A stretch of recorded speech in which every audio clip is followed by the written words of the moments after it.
इसके साथ ही आपको बता दें कि पुलिस ने इस पूरे मामले का खुलासा कर दिया है।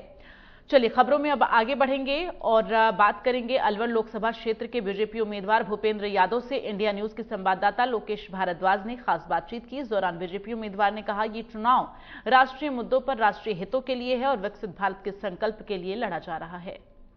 अभी हम मौजूद हैं अलवर लोकसभा क्षेत्र में और आज हमारे साथ है भारतीय जनता पार्टी के उम्मीदवार भूपेंद्र यादव।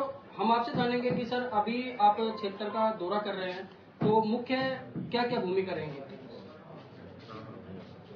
ये चुनाव जो है देश मोदी की गारंटी के ऊपर लड़ रहा है और मोदी जी की गारंटी को अलवर के जनता के बीच में ले जाने के लिए मैं यहाँ आया और ये चुनाव राष्ट्रीय मुद्दों पर राष्ट्रीय हितों के लिए लड़ाया जा रहा है।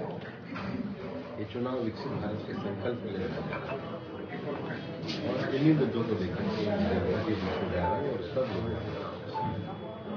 ये मोदी जी का संदेश मैं दे रहा हूँ और मुझे लग रहा है उतना ही ज्यादा लोगों के मन में इसी बात प्रधानमंत्री जी नरेंद्र मोदी जी सत्ता देकर देश को आगे बढ़ाने का जो उत्साह है उस चुनाव तो एक सर राजस्थान सरकार ने अभी वैट कम किया है, उसके ऊपर क्या कहेंगे आप? क्या उससे कितना लाभ मिलेगा? राजस्थान में सरकार में आने के बाद पानी के क्षेत्र में ईस्टर्न रीजनल कैनाल प्रोजेक्ट को समझौता, बिजली के क्षेत्र में 1,60,000 करोड़ की गैर, भ्रष्टाचार के क्षेत्र में इन्होंने भी परीक्षा में घोटाला किया, उनको जेल के अंदर भेजना।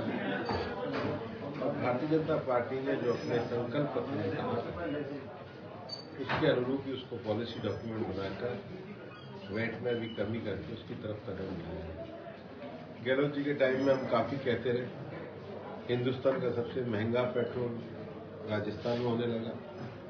इवन हमारे बॉर्डर एरिया के जो पेट्रोल पंप थे वो चलने दूभर हो गए थे और इसलिए जो कदम माननीय भजन लाल जी ने उठाया है ये राजस्थान के विकास की दृष्टि से, भारतीय जनता पार्टी के संकल्प पत्र की दृष्टि से और लोगों की भलाई की दृष्टि से बड़ा कदम है। मैं इस लोकसभा चुनाव में अपने बूथ के कार्यकर्ताओं के साथ बैठ करके चुनाव की रणनीति भी बना रहा हूं और आगे का विजन भी कर रहा हूं।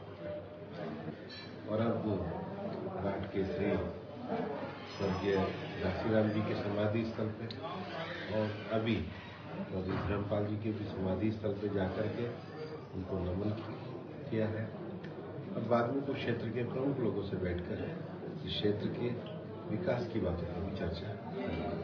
तो सर आप जैसे जीत के जाएंगे तो उसके बाद अलवर लोकसभा क्षेत्र में विकास किस स्थिति पे या कैसे?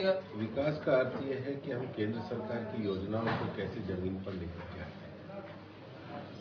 जो राज क्षेत्र जहां पर मैं बैठा हूं, श्रम मंत्री रहते हुए एक 150 बेड का ESIC का अस्पताल स्वीकृत किया, बहरमपुर के अस्पताल को पूरा किया, बावल के अस्पताल में ट्रॉमा सेंटर को शुरू किया, अलवर के मेडिकल कॉलेज को शुरू किया, सिरिस्का के एलिवेटेड कॉरिडोर को मंजूरी प्रदान करी, अलवर की सड़कों के चौड़ाकरण और भिवाड़ी के बाईपास जैसे विषयों पे मैंने अपने सभी स्थानीय जनप्रतिनिधियों के साथ मिलकर के कार्य किया है।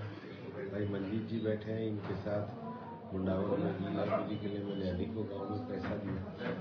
लेकिन ये ऐसे मुद्दे हैं जिनको लगातार आगे बढ़ाते रहना होगा और इसलिए जब सरकार बनेगी, नई सरकार में जो विकास की योजनाएं आएंगी अलवर को उससे जोड़ने का कार्य करेंगे। तो अब की बार मोदी सरकार 400 पार का जो अनुमान लेके चल रही है, तो उसके ऊपर 400 पार अनुमान नहीं लेके चल रही, संकल्प